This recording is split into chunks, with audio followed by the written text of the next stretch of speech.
be talking about the efforts of community teamwork to help some of Lowell's most needy residents. I have with me today Karen Frederick, CEO of CTI, and Connie Martin, Division Director of Energy and Community Resources. Thank you so much for joining us. Thank you very much, Wendy. So Karen, thank you, Wendy. So Karen, tell us how CTI has been working to help Lowell residents. Community Teamwork is an agency that provides services to 54,000 clients a year. And we provide services for homeless families, and we educate 1,400 children. So it's been incredibly challenging. We are continuing our services, and I have to say thank you to our incredible staff. We have 550 staff members. They are working in shelters every single day, taking care of homeless families and helping them deal with this crisis. We are providing the emergency services that we do, and Connie will tell us a little bit about that. But also, we're reaching out to all of our families twice a week to really assess their needs. We're delivering food to the doors of vulnerable families who have no transportation. I think what's most remarkable is our big federal programs that people depend on, like WIC, are operating totally remotely, and they haven't missed a beat. They're enrolling new people who are suddenly food vulnerable and have young children. We're managing our Section 8 program, which is a federal program for housing assistance, and all of our leased housing programs are up and running. We're paying our landlords, property owners. We're providing the services to our tenants, and that is being done completely remotely. So I can't thank our staff enough. We have a skeleton crew here in our offices to make sure things are going well, and we have not really missed a beat, and that to me is entirely incredible. Our staff have just risen to the occasion and have been incredibly hardworking and committed to the work we do of helping the most vulnerable. And as you know, in any crisis, the people who are low income and who have, disabilities and other challenges in life are hit disproportionately. And of course, we're seeing that today. Everybody was taken so by surprise by this. So Connie, how can people get involved, and how can people help or get services that they need? Well, I think one of the key things, and Karen certainly mentioned this, is that our emergency services are up and running, and they are, almost all of them really, are able to be accessed virtually, whether it's through phone communication or email communication. We had established really two venues that to kind of streamline people and be able to get them connected to the services that we need. And I'd love to be able to share that. So, the first one is by email. For any residents, who are in the greater Lowell area, who are looking for really any kind of assistance, because it's, certainly for CTI programs, but it's also beyond that. We're helping people connect with other organizations too. So it really is, I think, a good starting place for any family or individual who's having, facing some challenges during this crisis. So the first off is, again, our email. We established a new one. It's COVID response CTI@comteam.org. So COVID response CTI@comteam, that's COMMTEAM.org. Now that email address is being monitored constantly. We have a number of staff who have access to it. Any email that's going into that email address will get responded to within 2 hours. And then, so that it will be either a member of our Housing Consumer Education Center staff or a member of our Resource Center staff who will be able to reach back out via email and start the process.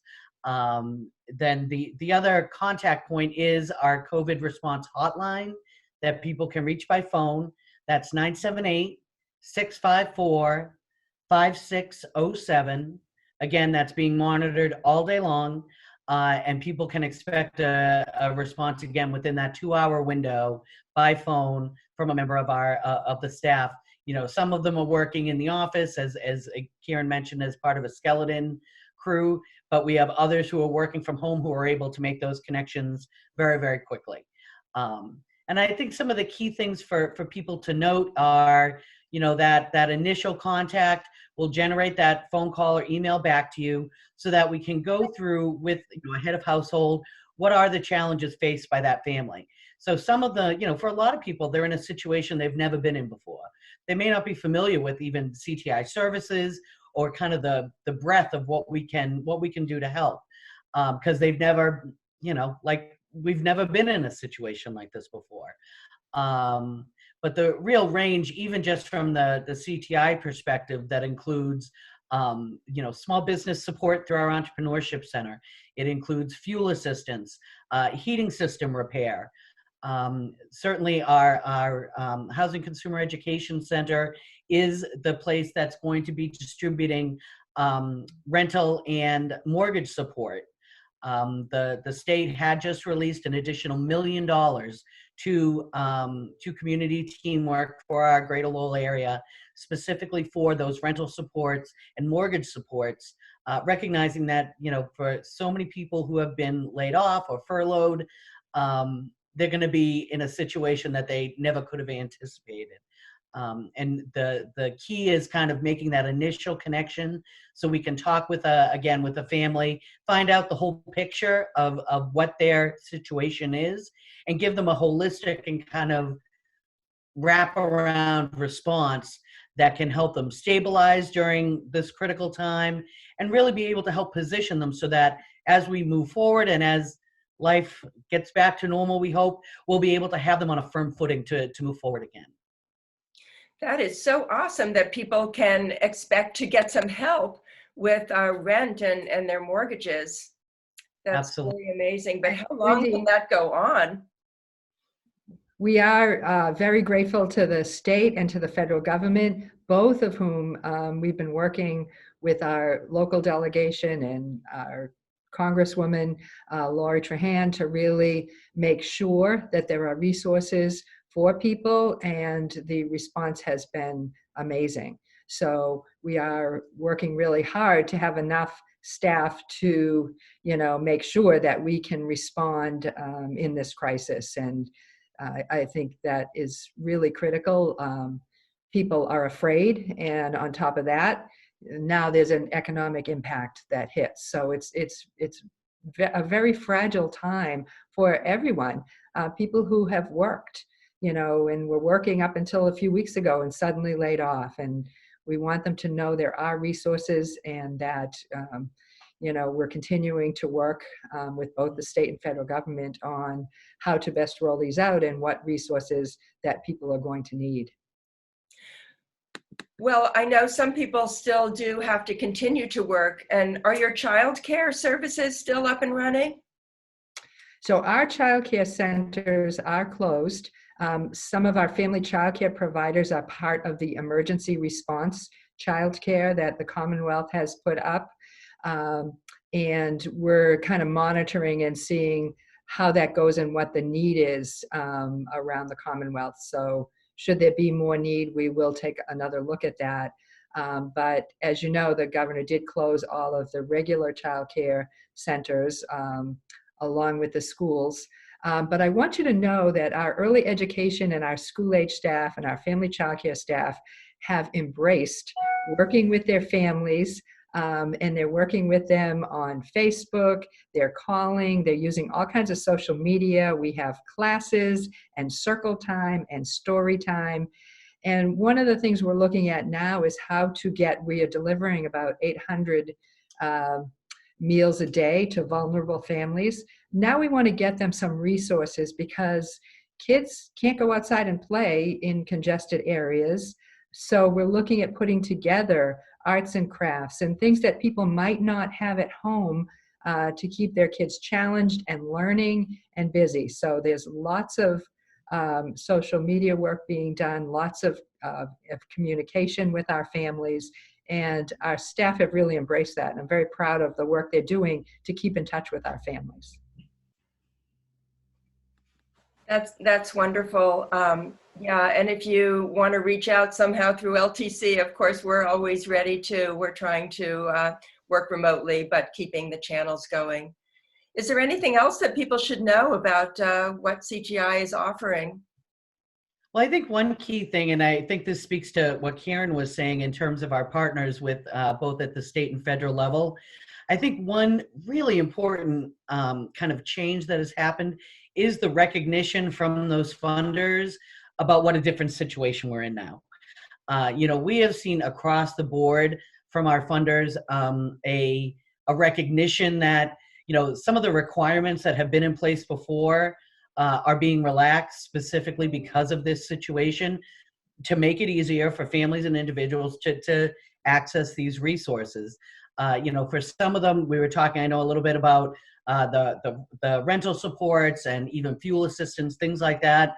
We're able to process those without the same kind of documents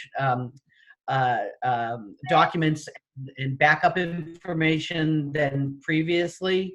So there's a recognition that, getting a birth certificate from a city or town hall right now, it's simply not possible. So we're able to still be able to move forward with processing those applications. One key area where I think the response from the state funder has really been impressive has been our WIC program. WIC has always been a very kind of documentation heavy program, and a lot of built certainly on a lot of one-on-one conversations with nutritionists and needing to get weights and measures. And, it's a very, as any kind of health program, it's it has a certain intensity about it in that area. Recognizing that, families with young children need to get access to this, to food, to formula, to these critical resources. WIC has allowed us to go to a virtual model during this time so that, our nutritionists are talking with families every day, checking in, but they're able to load cards and provide, whether, again, formula or food, able to provide that to families without having to, go through all the normal kind of intensive requirements. And I think that's seeing government and seeing our partners, our funders recognize our situation and really be able to kind of be nimble in a way that government usually isn't, has really been encouraging and has just made it so much easier, certainly for staff and providing services, but ultimately for clients and families and individuals to be able to get really critical supports right now when the times are so challenging. And Wendy, I would just add to that, the support we feel from the community we are so grateful and humbled. I mean, we had no masks for people working in shelters. We just didn't have them. And we put out a call to the community and we are all set. People sent us links and resources and we had masks delivered to us because they know our staff are working 24/7 in shelters, with families, and it's a congregate living situation. And we want our staff to feel as protected and safe as we can possibly make them. And we are an essential service where we must continue doing these services. So the outpouring from donors and people in the community, and I think partly that's they know us and our staff, and we deliver what we say we're going to deliver, and our staff are just stepping up in every arena to help people as the need comes up. So the support of the community is truly amazing. And I think that is one of the things. Together, we get through times like this. And we need all of the community, and we're here to help. So no matter what the kind of concern is, our staff can direct you to the right place, even if it's not a benefit or program that we do. It might be a government benefit. We can help connect you with that. Our small business center is working to connect people and understand the resources. Things are coming out fast and furious. They're changing every day. Guidance comes out and then it changes. And then, you look for the portal and it's not there. So I think there's a lot of information that's coming out, and we really are having our staff who are at home kind of vet through some of this and help people interpret and get on the benefits that they need, whether it's through community teamwork or through a government agency. So we're here to help, and we really appreciate the support we've received from our community. Well, Lowell is certainly fortunate to have such a competent organization like CTI helping them out. And thank you so much for joining us today, and we'll try to get this out to the communities in case people need to use some of your resources. So again, thank you so much. Thank you, Thank you, Wendy. Wendy. We really appreciate your helping us get the information out and all that you're doing to keep people connected at LTC. So thank you. You're welcome. Bye.